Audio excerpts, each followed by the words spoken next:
Hari ini kita undang kembali Bang Bismar Sibuya. Apa kabar Bang? Kurang sehat. Kurang sehat ya? Kurang sehat. Kenapa kurang sehat? Demam apa Bang? Agak sedih ya. Sedih ya? Agak sedih. Melihat kondisi bangsa ini ya. Ya Bang Bismar, kondisi per hari ini kan kalau kita lihat terkait kondisi Indonesia per hari ini di tengah banyaknya gelombang suara dari masyarakat, demo di mana-mana menyuarakan soal ya kegelisahan, keresahan selama ini akumulasi lah kita bilang ya. Nah kemudian kan kalau kita lihat Bang, per hari ini Ahmad Saroni baru sama Napa Urba yang dari Nasdem kemudian sudah diberhentikan jadi anggota DPR RI terhitung tanggal 1 September. Begitu juga dengan Eko dan Uya Kuya juga sudah diberhentikan dari PAN. Menurut Abang, gelombang massa ini akan masih terus berlanjut atau gimana? Ya kalau kita lihat dari media sosial yang masih ada ajakan-ajakan konsolidasi untuk melakukan aksi massa, demonstrasi kan. Ya mungkin belum, tapi mungkin mereda lah ya. Ditambah lagi mungkin sudah beberapa hari. Namun ada mungkin kebijakan-kebijakan yang masih belum tuntas lah. Yang masih diinginkan masyarakat atau diinginkan massa ini untuk segera diambil. Apakah mungkin terkait personal atau mungkin terkait program. Apa individu atau programnya sebenarnya yang tidak disenangi sama teman-teman kita. Nah, itu mungkin. Ya kalau kita lihat kan Bang, ini demo di mana-mana ini kan kemudian sudah banyak ada masyarakat juga yang jadi korban dan juga pihak kepolisian dan juga kita bilang banyak bangunan-bangunan juga yang sudah terbakar. Nah itu gimana menurut Abang? Itulah yang sangat kita menyaksikan, sedih betul ya, karena ya ini mungkin tadi seperti yang Ketua bilang, akumulasi dari kemarahan masyarakat terhadap mungkin ketidakpuasan mereka yang sebenarnya berawal dari masyarakat juga sebenarnya. Ya ini mungkin supaya tidak dipelintir sama masyarakat nanti, kan memang kita harus akui ini semua berawal dari kebodohan kita. Bukan kebodohan masyarakat, tapi kebodohan kita semua. Secara keseluruhan, kebodohan kita semua. Karena ketidakpuasan kita terhadap mereka, kan sebenarnya kita juga impedi mereka dulu. Apalah mungkin yang dijanjikan sama para elit politik, para pejabat sekarang, sehingga kita mungkin terpedaya memilih mereka. Tapi kan kalau tidak disajikan oleh partai-partai politik, nggak mungkin bisa kita pilih Bang. Kalau kita runut kan yang menyajikan calon-calon legislatif itu kan partai politik. Benar. Makanya tadi kusebutkan Ketua, bukan kebodohan masyarakat aja, tapi kebodohan kita semua. Nah, aku justru mau bilang, kalau seandainya lah, misalnya seperti kayak Pak Saroni bilang, yang menyebutkan bubar DPR itu tolol.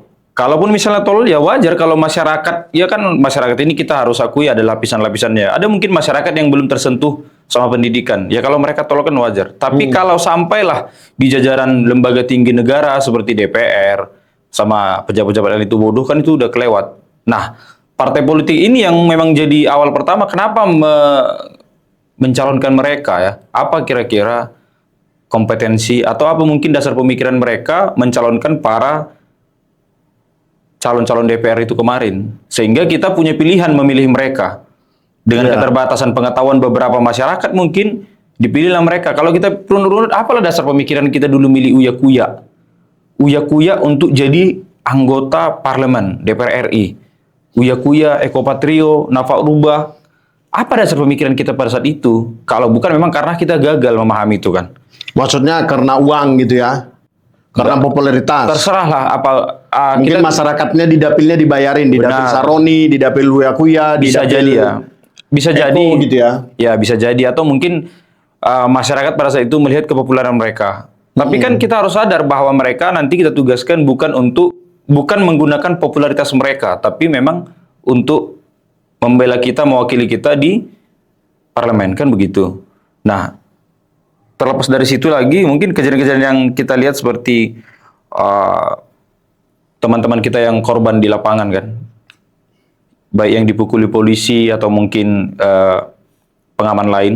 Tapi kan memang kawan-kawan polisi juga banyak yang korban dipukuli sama rakyat lah ya.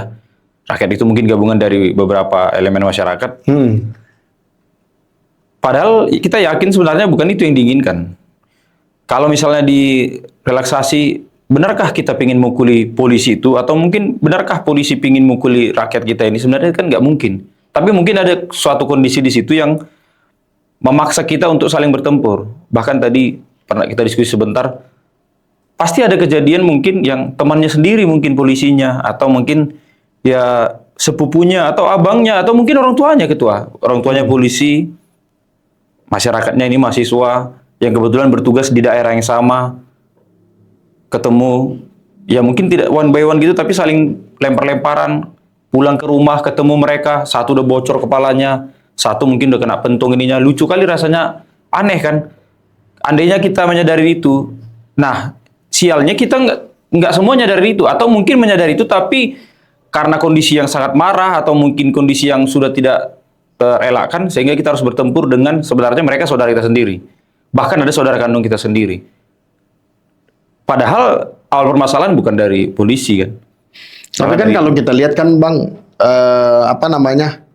terkadang kan dalam aksi ini kan polisi ini langsung lebih memposisikan diri sebagai melindungi kekuasaan itu kan gitu dia. Benar ya. Seharusnya posisinya mereka kan tidak pada posisi itu gitu. Iya. Maksudnya kan kalau kita lihat bentrokan-bentrokan itu ya, kalau kita lihat kalau datang pendemo itu, ya kalau tidak ada contoh ya kita bilang ya, mereka datang ke DPR RI. Iya. Ya kalau kurasa langsung dikasih aja Betul. waktu, dikasih ruang, ya kita rasa eskalasinya tidak akan sebesar itu. Tapi ini kan polisi membentengi diri, mengawal DPR gitu kan, seakan-akan melindungi, pada akhirnya masyarakat menganggap ya berarti polisi berpihak kepada kekuasaannya gitu. Oke. Jadi itulah, aku juga bukan orang yang sering demo, hanya ada pernah beberapa kali. Mungkin ya sudah dilakukan juga, kan ada baiknya memang antara polisi juga harus terbuka dengan kawan-kawan mahasiswa, kawan-kawan rakyat kan, ketika bertemu di situ. Polisi tahu bahwa yang mau didatangi mereka itu, didatangi kawan-kawan kan bukan polisi. Iya, betul. Dan masyarakat ini juga tidak mau berurusan sama polisi, mau sama anggota dewannya. Memang nggak tahu juga kita apa alasan polisi ini seolah-olah jadi backup utama, padahal sebenarnya polisi pengayom masyarakat kan. Betul. Bukan pengayom anggota dewan. Di satu sisi kan bisa jadi mungkin ditelepon oleh anggota DPR-nya, ya pokoknya kami tidak mau tahu itu massa jangan sampai masuk. Nah, tapi aku yakin polisi kan juga orang-orang intelek lah, nggak se. Kemana pula polisi orang intelek? Anak-anak SMA-nya itu juga. Ya sebagian ya. Tapi mungkin udah ngawal-ngawal yang S1. Nah, menurut Abang gimana itu polisi itu juga? Ya kalau aku ditanya ya sebaiknya polisi kuliah. Kalau ya, boleh polisi itu tamat S1 lah, sarjana hukum minimal. Betul. Nah, tapi kan sekarang banyak juga polisi yang memang sedang berkuliah, bagus tapi juga. Tapi kuliah sore. Ada juga sebagian. Asal ijazah aja kan? Ada juga sebagian mungkin ya. Tapi kita nggak respon itulah. Maksudnya tidak seharusnya masyarakat ini sama polisi atau sama TNI yang saling berbenturan. Nah, yang kita bingungkan kenapa sih anggota dewan ini tidak berani kan pada waktu mereka mencalonkan diri kan datang sih ke kampung-kampung, pilih saya ya, pilih saya. Ya. Kenapa saat kayak gini mereka nggak datang? Betul. Padahal ya mungkin perlu takut lah nanti tiba-tiba ada provokasi sehingga mereka diserang.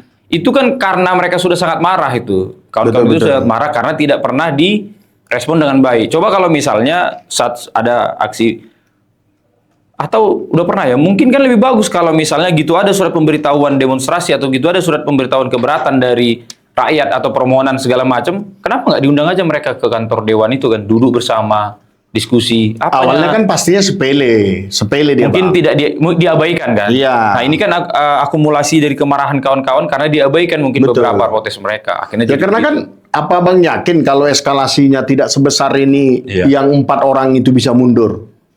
Ya memang. Nggak mungkin juga ya kan?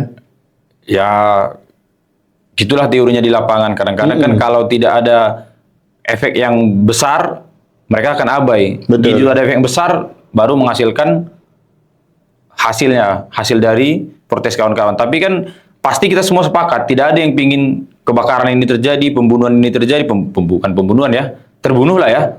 Terbunuh lah kan ya. Kalau versi teman-teman juga ada yang mengatakan kan polisi membunuh. Iya, tapi terbunuh ojol lah. Itu kan. Iya. Tapi aku sepakat itu keadaannya terjepit, sama-sama saling terdesak ya. Jadi kalaulah ditanya pasti tidak ada yang mau ini. Nah sekarang tapi kan sudah terjadi ya. Maksudnya ini terjadi kan karena memang ketidakpuasan masyarakat. Cukuplah ini mungkin menjadi hikmah bagi para pejabat, dan ini juga kita ambil hikmahnya bagi masyarakat. 4 tahun ke depan, ya janganlah kita pilih lagi orang-orang seperti mereka. Ya bagaimana caranya memilih mereka yang bisa menjanjikan? Ya sebenarnya kan bisa kita, kalau mungkin kita tertipu, ini ya, kalau kita tertipu sama orang-orang cerdas, ya itu mungkin kita merasa tertipu aja, ya sudahlah kita yang salah. Tapi kalau memang, kalau orang-orang yang disebutkan tadi, kebetulan menurut saya orang-orang yang tidak berkompeten di situ. Nah, Dan apa dasar pemikiran kita kemarin milih dia ya gitu? Kalau kita runut lah dia kan Bang, masyarakat contohnya memilih Saroni, Ya, ya kan? ya, Nah, Saroni ini kan diusung oleh partai. benar. Partai ini membuat Saroni karena memenuhi kriteria yang diatur dalam undang-undang kita, syarat menjadi anggota DPR RI. Benar. Nah, maksudnya kalau kita runutkan, berarti kan yang mau kita menginginkan sosok yang layak, ya maka kita ciptakan regulasi yang menampung orang-orang layak. Betul. Ya, Lalu menurut Abang yang paling krusial dalam kriteria menjadi anggota DPR RI itu apa? Ada yang menyarankan tuh seperti di media sosial, minimal S2, TOEFL 500. kurang setuju juga. Nah, tidak menjamin. Tidak menjamin juga ya. Iya, tapi mungkin para legislator lebih tahu lah itu. Tapi maksudnya kita masyarakat lah ya. Kalau mereka mungkin mereka yang menyusun itu, mereka yang mengkonsep, mereka yang buat desainnya, ya mungkin tugas kita sebagai masyarakat, kita terpaksa harus benar-benar selektif, benar-benar cerdas dalam memilih calon kita. Kondisinya yang disorongkan 10-nya sama-sama busuk, Bang. Tidak usah dipilih. Nah, tidak usah dipilih kan mereka mau memilih. Maksudnya? Nah, dilemanya kan di situ. Mereka mau menggunakan hak pilihnya. Ya. Tapi yang disorongkan barang-barang busuk semua. Kan tidak semua. Kita masih tahu di beberapa calon itu ada mungkin yang layak. Masih ada yang layak. Masih ada yang layak. Kan tidak semua. Kayak misalnya contoh, ada berapa jumlah anggota dewan yang ada di 500 sekian. 500. Kan yang terlihat seperti sampah masih ini kan, kerjaannya kan masih beberapa persen lah ya. Nah, itu yang kelihatan. Yang lainnya lebih banyak lagi. Iya, tapi 90% bisa kita lihat sebenarnya sampah juga. pokoknya kita tidak di posisi berani menduga-duga lah. Yang pasti yang sudah kelihatan kualitasnya, kebijakannya, tindak tanduknya menyalahin, ya inilah. Nah, yang tindak tanduknya nampak ini memang yang menurut kita, wah ini apa bisanya kawan ini di situ ya? Kita tidak bilang mereka tidak berkompeten. Berkompeten sebenarnya di bidangnya. Misalnya contoh kayak Nafa Urba, kan bagus jadi penyanyi atau jadi artis, kayak Eko Patrio dan yang lain-lain. Kenapa mereka nggak jadi artis saja? Kan begitu. Dah, salahnya kita, ya aku bukan posisi mau menggerutu atau menyesali. Tapi memang itu berawal dari kegagalan kita memahami pemilu itu. Siapa yang mau dipilih, siapa, ya pokoknya ada kan. Kalau yang paling banyak artis, sepertinya Partai PAN ya? Partai PAN. Ada julukan Partai Artis Nasional ya. Partai Artis Nasional lah. Itu gimana itu menurut Abang? Pak Julhas ini ya. Ya. Zulkifli Hasan. Ini mantan menteri yang sudah cukup lama. Iya. Ya pokoknya dia lengkap lah dia. Dia mantan DPR RI. Apa ya? Jadi dari semua menteri-menteri itu, dari semua ketua-ketua partai itu, termasuk salah satu yang paling mengecewakan menurut saya Pak Julhas. Iya ya. Iya, karena sederhananya dia mengedepankan kepopularitasan partainya dengan memasukkan artis-artis. Padahal dia sebagai seorang politisi yang sudah cukup lama, Iya. dia juga sudah lama menteri, harusnya mengerti bahwa yang dibutuhkan mereka itu kualitas, bukan popularitas. Bukan popularitas. Tapi dia lebih memilih mempertahankan popularitasnya dengan memasukkan artis-artis. Mungkin bahasa dia, ya kan artis juga selamanya nggak selamanya nggak berkualitas. Iya. Oke, tapi sekarang sudah punya bukti kita. Nah, kita ambil hikmahnya aja. Berarti maksud Abang, Pak Julhas untuk kedepannya jangan lagi pakai artis-artis gitu. Artis ya biar aja jadi artis. Iya, dia pun kalau bisa nggak usah dipakai lagi. Ya karena kan kalau kita tengok juga hampir setiap partai juga ada artis-artisnya nih. Iya, tapi paling banyak PAN lah. Iya, kalau kan PAN. PDIP ada Once. Iya, betul. Ya kan, Gerindra ada Ahmad Dhani. Iya. Betul. Iya kan, dia di Nasdem juga udah kita lihat juga ada Minimal partai-partai yang kita sebutkan tadi masih malu-malu dia untuk memanfaatkan kepopularisan beberapa artis itu. Tapi kalau PAN kayaknya memang langsung mengklaim partai artis nasional kan. Sudah ada klaim-klaimannya mereka begitu. Dan memang kan kalau kita bilang berapa dari susunan tapi kan cepat populer dia jadinya kan. Iya, makanya seperti lagunya itu kan pasti abang juga tahu tuh. Nggak tahu. Pan. Enggak. Zulkifli Hasan. Jadi agak kecewa lah sama PAN ini. Yeah. Tapi tidak sama seluruh oknumnya ya. Beberapa orang tadi. Kita yakin juga di dalam itu masih ada oknum yang bisalah diharapkan. Tapi menurut abang pasca demo inilah, situasinya ini menurut abang anggota DPR ini akan semakin hati-hati atau sebenarnya akan semakin bersembunyi melakukan praktek-praktek yang sebenarnya bertentangan dengan hati rakyat? Kedua-duanya. Semakin berhati-hati, semakin bersembunyi juga untuk melakukan kesalahan-kesalahan lah ya. Iya. Kesilapan-kesilapan. Ya minimal, tapi aku yakin nggak lama. 2 tahun, 3 tahun lagi pasti akan terulang lagi. Terulang lagi ya. Makanya kuncinya tetap di rakyat. Suara rakyat, suara Tuhan katanya kan. Ya kita yang punya suara itu jangan sampai terjebak lagi dengan janji-janji yang seperti yang lalu-lalu. Lebih bijak, lebih cerdas.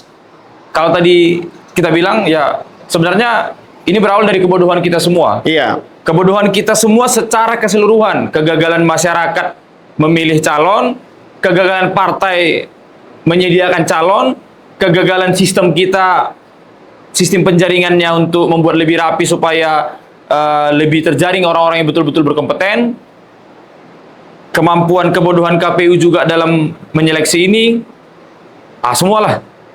Tapi aku yakin, termasuk kita mukuli polisi juga, itu menurutku salah. Polisi juga mukul rakyat juga lebih salah. Karena polisi lebih ngerti hukum ya. Ya, kita sedang dibodoh-bodohi lah. Sama siapapun aku susah juga jawabnya. Kita sedang dibodoh-bodohi. Kalau misalnya ada, kayak kata Pak Prabowo, ada ini, asing yang sedang berusaha, ya, kalau dia berhasil mengadu domba kita, berarti karena kita, itu kan. Ya kalau kita tengok kan dari beberapa, eskalasi ini kan semakin meningkat, ya pasca kita lihat pidatonya Pak Prabowo, ya. Maksudnya dia akan 15 Agustus. Dia akan membasmi tambang-tambang ilegal. Mau di belakangnya jenderal-jenderal pun dia akan basmi. Mau anggota partainya sendiri pun dia akan basmi. Apa kita nggak melihat ini sebenarnya oke mungkin sejak awalnya kepentingannya murni menyuarakan tutup DPR, bubarkan DPR gitu ya. Tapi kemudian di tengah jalan ditunggangi oleh para mafia-mafia ini. Gimana menurut abang itu? Menurutku masyarakat kita belum seintelektual itu. Maksudnya kita masih sensitif dengan kalimat-kalimat yang sarkas. Jadi yang menyadari bahwa di situ ada gejolak-gejolak itu mungkin hanya 30% masyarakat Indonesia. 70% tetap yang lebih sakit hati itu karena omongan Sahroni, omongan Deddy Sitorus, omongan joget-jogetnya mereka. Kalau terkait kebijakan, ya itulah sebenarnya elit itu menyadarinya. Kebijakan-kebijakan pemerintah kita yang mungkin menggunakan utang luar negeri lah, apalah segala macam. Nggak semua masyarakat kita tahu itu. Nggak menyentuh itu ke masyarakat paling bawah. Itu hanya kaum-kaum intelektual yang memahami bahwa di situ ada permainan antara, atau mungkin ini disebutkan bahwa ada memang gerakan bawah tanah, hanya kubu presiden yang lama lah, yang inilah segala macam, atau ada kubu asing. Itu hanya 30% yang bisa dikonsumsi sama masyarakat kita. Itu yang intelektual. Tapi 70% aku yakin yang sakit hati karena goyangan jogetnya mereka, ditantangin lagi sama Pak Eko, dijogetin lagi sama Uya, dibilangi tolol lagi sama Sahroni, dibilang Deddy Sitorus pula lagi. Beda lah, jangan disamakan gaji. Jangan disamakan dengan rakyat gitu ya. Ditambah lagi mungkin rubah. Sebenarnya yang paling menyakit, yang membuat rakyat bergejolak kan itu. Karena kan kalau kita lihat ya Bang, dari beberapa penelusuran yang kita lihat, sepertinya pembakaran fasilitas umum, pembakaran dan yang lainnya itu sepertinya bukan kelakuan daripada pendemo gitu kan. Ada aktor intelektual di belakang ya. Ada aktor yang bahkan kedapatan kan. Ketangkap maksudnya kemudian seperti seolah-olah yang pendemo kemudian melakukan pembakaran itu. Nah, kalau kita lihat kan sejak awal mungkin mulai rame, tapi kemudian pelan-pelan sepertinya ditunggangin oleh mafia-mafia yang mungkin sakit hati juga dengan kebijakan yang ada. Nah, makanya kemudian sekarang itu kan lagi viral juga hashtag untuk pulang. Iya. Hashtag untuk pulang itu kan karena kondisi sudah semakin Tidak terkontrol ya. tidak terkontrol lagi. Iya, buat kawan-kawan yang di lapangan lah kan, yang Iya. berjuang, ya lebih hati-hati mengenali kawannya karena mungkin ini sudah banyak ditunggangin. Ya sama seperti yang kita bilang tadi, kayaknya masyarakat kita tidak seberani itu juga, tidak seganas itu, misalnya sampai mukulin polisi, sampai bakar gedung. Bahkan ada di beberapa media sosial, kita baca di media sosial ya, bahkan ada polisi sebenarnya yang pura-pura juga dipukulin sama kawannya sendiri, ditarik segala macam untuk memancing emosi massa. Ya kita lihat media massa ya, kita belum bisa menjustifikasi bahwa itu memang kerjanya mereka. Tapi beberapa media menunjukkan fakta-fakta itu, ya kan? Termasuk pembakaran gedung juga. Ya mungkin tetap ada aktor-aktor intelektual di situ. Itu makanya kita bilang, aku kembali kalau misalnya bilang tadi itu ketua itu, ya kita berawal dari kebodohan. Masyarakat kita gagal juga berarti mendeteksi itu. Kalau misalnya polisi pun bukan kami, ada aktor intelektual lain, berarti polisi juga gagal. Berarti bodoh juga dalam mendeteksi itu. Nah, berarti kan ada yang mengkehendaki kondisi ini. Benar. Kok bisa dia mengkehendaki itu? Karena dianggapnya kita bodoh. Dan memang bodoh kayaknya kita. Ya kalau sampai ada aktor intelektual di belakang ini yang mengadu domba antara masyarakat, polisi, mahasiswa, TNI, negara. Kalau abang bilang bodoh kita sama bang kayak Saroni nanti. Ya, sama Saroni bilang orang tolol, kalau aku bilang aku tolol juga. Kita semua bodoh.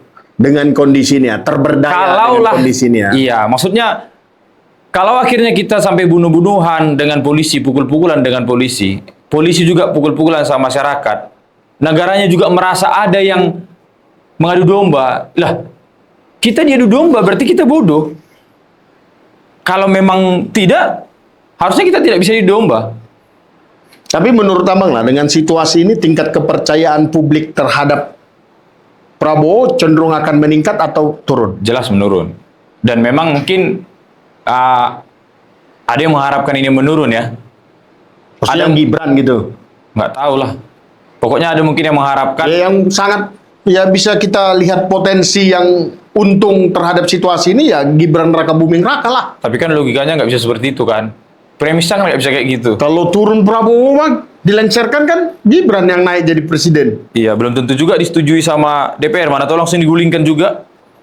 Wah, walaupun Pak Prabowo kami nggak setuju, ini lebih nggak setuju, kita ganti gitu lagi, ya. bisa jadi kan. Tapi abang mana lebih setuju?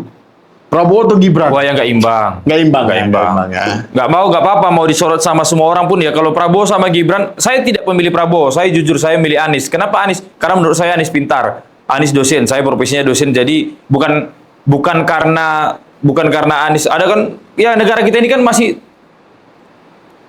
terkotak-kotak seperti itu. Tapi kan kalau kita lihat ada unik-unik nih kan, seperti Gibran. Iya. Sekarang dia asik menjenguk-jenguk Iya. yang luka-luka, Bobby gitu kan. Ini kan Gaya lama ya. gitu loh. Tapi Seakan-akan mau mencari apa Iya. namanya? Mencari pencitraan lah. pencitraan ya. Padahal masyarakat Empati. denek. Enggak, ketua. Saya bilang nek. Iya ya. Iyalah. Iya, dari berapa puluh tahun lalu kan begitu-begitu juga ya. Tapi kita, ya tadi aku bilang, Masih tertipu dengan itu ya. kita belum, ya masih tadi aku mau ganti lah ya. Nggak kita bilang bodoh. Kita masih gagal memahami yang begitu-begitu. Karena memang logika kita kurang. Rasional kita kurang. Jadi empati kita terlalu tinggi untuk yang begitu-begitu. Nah, kalau kita lihat kan Bang, ini soal Gibran ini kan lagi bergulir juga di DPR untuk pemakjulan. Iya. Saya tidak memahami soal konstitusi itu, nggak terlalu paham. Tapi kalau disuruh, mana yang lebih pilih? Gibran sama Prabowo, jelas lah Prabowo. Dalam memimpin negara ya. Dalam memimpin negara Iya. ya. Kalau saya dulu memang pilih Anies ketua. Bukan karena Anies Islam. Semuanya Islam itu kan. Aneh kan Iyalah. kita kan. Ada orang bilang, oh karena Anies Islam. Bukan. Ya memang karena kami seprofesi. Kita kan, ya menurut kita dia pintar. Dia belum punya cacat lah yang sejauh ini. Begitu lah ya. Semua mereka kan putra-putra terbaik bangsa inilah. Iya. Tapi kalau dibandingkan Gibran dan Jokowi, saya lebih pilih Prabowo memang. Dan waktu Prabowo sama Jokowi 2 periode, saya milih Prabowo. Oh gitu ya. Iya. Nah kalau abang lihat lah dengan kondisi ini gitu kan, maksudnya pasca daripada demo ini kemudian ada 4 orang yang mengundurkan, yang diberhentikan. nanti pertanggal 1 September, menurut Abang siapa lagi yang layak diberhentikan atau layak mundur? Siapa ya? Ya, Ya kalau kita runut-runut ya Bang, ini kan banyak sekali nih viral dan apa ya, akumulasinya ya. Mulai dari kita bilang dari kemarin itu soal gas ya, itu viral Menteri SDM Bahlil Lahadalia. Baru kemudian ada kita bilang lagi soal tanah. Ini viral juga ini si Menteri ATR BPN. Ya kan soal tanah itu. tanah. Yang tanah katanya pokoknya nggak sekian tahun nggak diapain Oh, nggak nanti dipakai. diambil negara baru ya itu dibilang dia diklarifikasinya hanya bercanda. Baru dibilang dia juga apa dibilang dia nih soal semua tanah itu punya negara, nggak ada nenek moyang punya negara, punya apa punya tanah. Itu Menteri ATR BPN tuh yang ngomong tuh, ya kan? Nah baru kalau kita lihat lagi soal viralnya Sri Mulyani, ya kan? Yang soal bicara guru, gitu ya kan? Baru ada banyak lah kondisi-kondisi ini, kondisi royalti, kondisi, aduh, ini Ya, maksudnya akumulasi-akumulasi ini kalau yang kita tengok kan sebenarnya mereka-mereka yang Kalau kalau aku pribadi Bang, mungkin pertanyaannya ke Pak Prabowo dulu ya. Pak Prabowo, apakah tindakan-tindakan mereka melalui persetujuan Pak Prabowo? Kalau tidak, bisakah mereka membuat kebijakan itu tanpa persetujuan Prabowo? Aku kurang tahu memahami sistemnya di sana. Nah, kalau memang tidak sepengetahuan Prabowo, maka Prabowo sebenarnya sudah seharusnya panggil mereka. Apa dasar mereka membuat peraturan itu? Dan kalau memang tidak cocok ya, terlepas dari kontrak politik mereka, Pak Prabowo seorang jenderal, mungkin yang kita harapkan juga orang manggilnya berani kan. Iya. Ya kalau memang kira-kira jadi merusak citra pemerintah atau malah membahayakan bagi bangsa ini ya nggak apa-apa kan diganti. Mereka Di-reshuffle ya. di reshuffle. Mereka juga kan orang-orang kaya nggak takut kita miskin kan. iyalah betul. So, lah. aku Pak Prabowo harus lebih takut memecat pegawai kebersihan daripada mereka karena mereka uangnya banyak nggak mungkin miskin. Tapi kalau pegawai kebersihan dipecat nanti nggak ada uangnya lagi, nggak makan lagi. Kalau kayak orang itu, wah nggak apa-apanya dipecatin itu. Kalau memang peraturannya itu atas kebijakannya sendiri. Takutnya memang persetujuan Pak Prabowo, ketua. Betul. Tapi kan ujung-ujungnya Pak Prabowo yang klarifikasi, berarti nggak mungkin persetujuan Pak Prabowo dia Nah kalau begitu, bergerak sendiri kan. ya kalau begitu dieksekusi aja. Iya Bang, ini kan pastinya untuk besok ini masih banyak juga yang atau besok lusa dan yang lainnya masih akan banyak yang juga melakukan unjuk rasa, Yep. ya kan melakukan demonstrasi.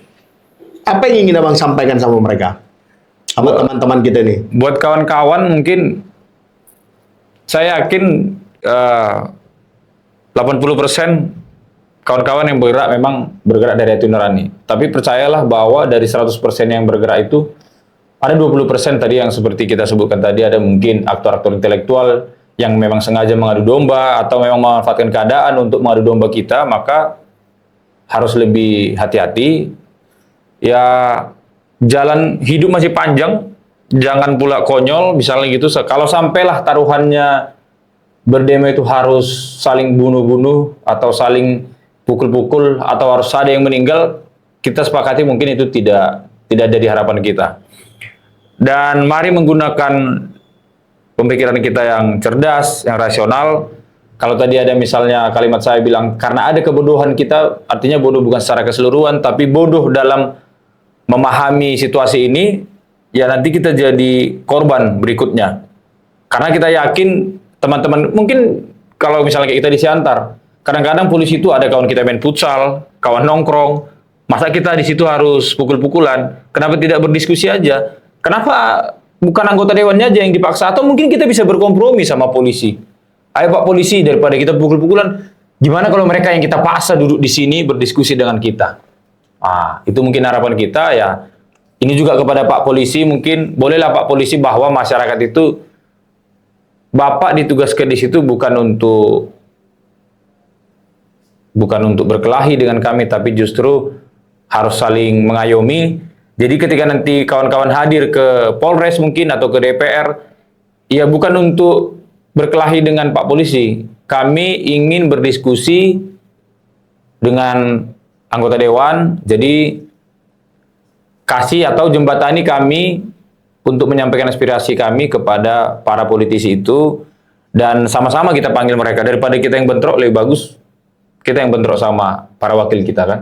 Iya. Ya, itu Baik, mungkin. terima kasih Bang Bismar. Semoga yang kita harapkan polisi ya lebih humanis. Ya, kita berharap juga kondisi rekan-rekan yang demonstrasi tetap bisa terjaga lah kondisinya, tuntutannya bisa terrealisasikan secara keseluruhan. Dan kita juga selalu mendoakan kondisi bangsa Indonesia ini supaya tetap bisa masyarakatnya lebih sejahtera. Baik, terima kasih rekan-rekan sahabat Piramida Podcast. Jangan lupa di subscribe ya kalau sudah kalian tonton. Semangat buat kawan-kawan besok, hati-hati. Thank you Bang.